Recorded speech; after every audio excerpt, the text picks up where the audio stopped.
लगने से कई लोग घायल हो गए हैं। एक शख्स की मौत हो गई है करंट लगने की वजह से, कई लोग घायल हुए हैं और एक शख्स की मौत की भी खबर सामने आ रही है।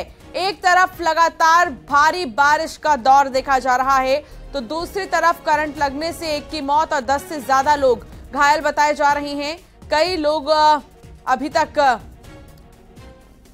घायल हैं और लगातार टीमें पहुंच चुकी हैं। सीवर प्लांट में करंट लगने से यह हादसा हुआ है और इस हादसे में एक की मौत और 10 से ज्यादा लोग घायल बताए जा रहे हैं। तो सीवर ट्रीटमेंट प्लांट में हादसा आने की वजह से लोग घायल हुए हैं। अभी प्रशासन को भी इसकी जानकारी मिली है। चमोली से ये बड़ी खबर आपको बता रही हैं और 10 से ज्यादा लोग घायल हुए हैं। नितिन सेमवाल संवाददाता हमारे साथ जुड़ गए हैं। नितिन, अभी एक की मौत और 10 से ज्यादा लोग घायल बताए जा रहे हैं, क्या ये मौत का आंकड़ा बढ़ भी सकता है? जी बिल्कुल, अगर बात करें तो अभी हमारे प्रशासनिक अधिकारियों से बात हुई है। इस पूरी घटना में पहले तो एक आदमी की मौके पर मौत हुई थी और उसको देखने के लिए, यानी कि जब करंट उस व्यक्ति को लगा तो उसको देखने के लिए कम से 10 से 20 लोग वहां पे पहुंचे और उन पे भी करंट लग गया। बताया जा रहा है कि 7 से 8 लोग बहुत ज्यादा इस पूरी घटना में गंभीर हैं और उनकी मतलब जान बहुत ज्यादा खतरे में है। ऐसे में जो डॉक्टरों की टीम है वो मौके पर भी पहुंच चुकी है। अस्पताल में भी लोगों को ले जाया जा रहा है और करंट लगने से जिस तरीके से लोग झुलसे हुए हैं, बताया जा रहा है कि ये मौत का आंकड़ा बढ़ भी सकता है, क्योंकि 20 से 25 लोग सीवर प्लांट में पहुंच गए थे। नमामि गंगे का ये सीवर प्लांट बताया जा रहा है। वहां पे उस एक आदमी को बचाने के लिए इतने लोग जब पहुंचे तो सब करंट की चपेट में आ गए हैं। राहत और बचाव कार्य जारी है और जिस तरीके से लगातार मौसम भी बदल रहा है और वहां पे बारिश भी हो रही है तो उससे थोड़ी सी दिक्कतें जरूर हो रही है, लेकिन फिलहाल अभी राहत और बचाव कार्य किया जा रहा है। जी, लेकिन जब इतने बड़े ट्रीटमेंट प्लांट में काम हो रहा है तो सुरक्षा के लिहाज से क्या कोई इंतजाम पहले से ही नहीं किए गए थे किसी भी इमरजेंसी के लिए?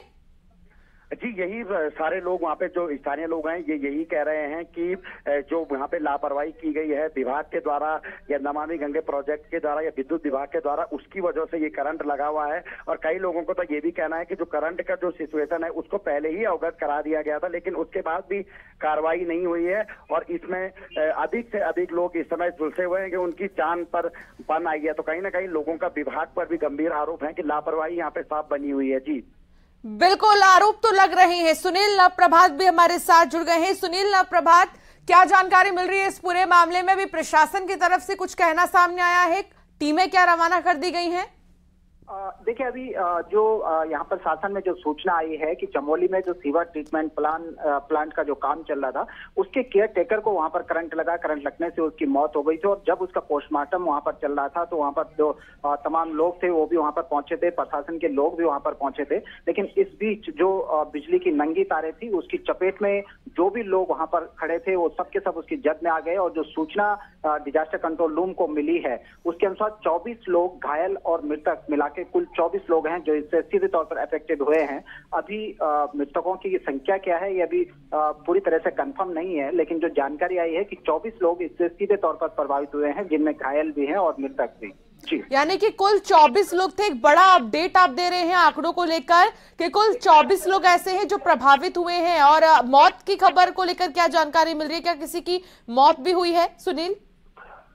बिल्कुल, इसमें डेथ भी हुई है, लेकिन उनकी संख्या कितनी है अभी ये स्पष्ट नहीं है। लेकिन जो यहाँ पर सूचना शासन को प्राथमिक तौर पर जो सूचना मिली है उस सूचना में कहा गया है कि 24 लोग हैं जिनमें मृतक भी हैं और घायल भी हैं। अभी मौके पर अफरा तफरी का माहौल है।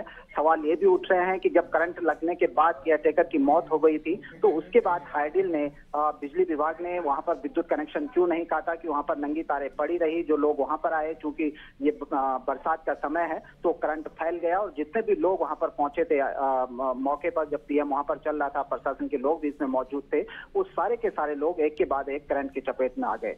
लेकिन सुनील, सवाल ये कि उत्तराखंड में विभाग इतने सो क्यों रहे हैं?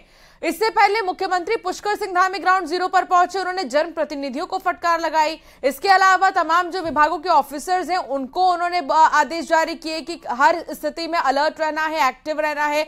तो विभाग ऐसे मुश्किल घड़ी में, जब पहले से ही हालात उत्तराखंड में ठीक नहीं है बारिश की वजह से, सो क्यों रहे हैं?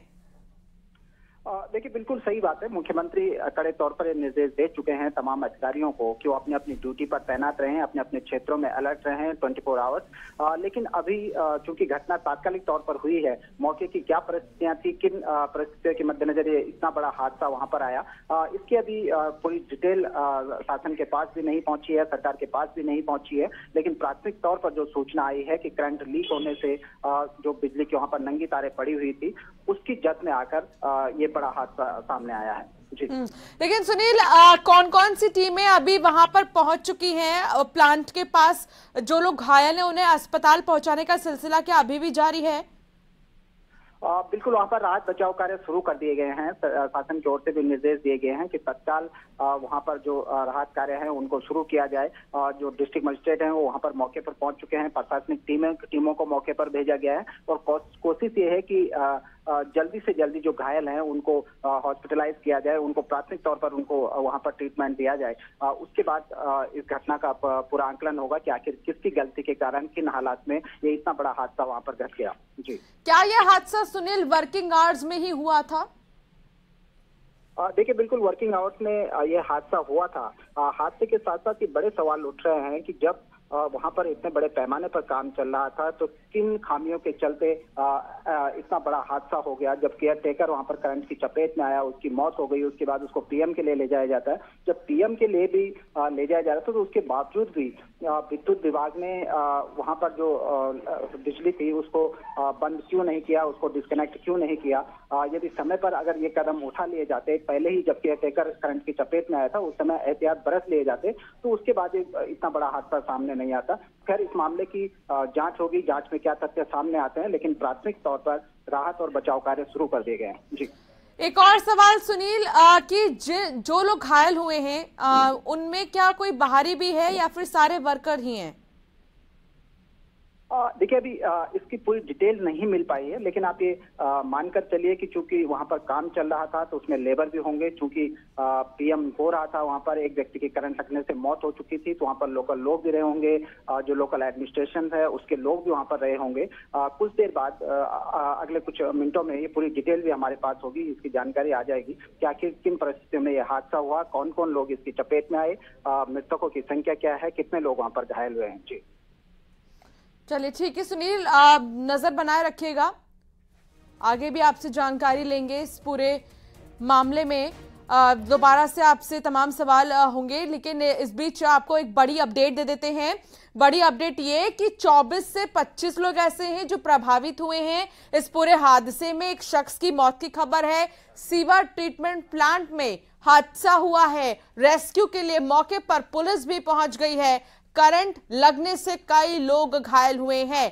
कुल मिलाकर अगर देखा जाए तो अभी प्रशासन की तरफ से भी लगातार लोग पहुंच रहे हैं। घायलों को अस्पताल पहुंचाया जा रहा है। मृतकों की एग्जैक्ट संख्या नहीं आई है और ना ही एग्जैक्ट घायलों की संख्या आई है, लेकिन वहां पर अभी भी प्रशासन मुस्तैद है। वहां पर कई अधिकारी पहुंच चुके हैं।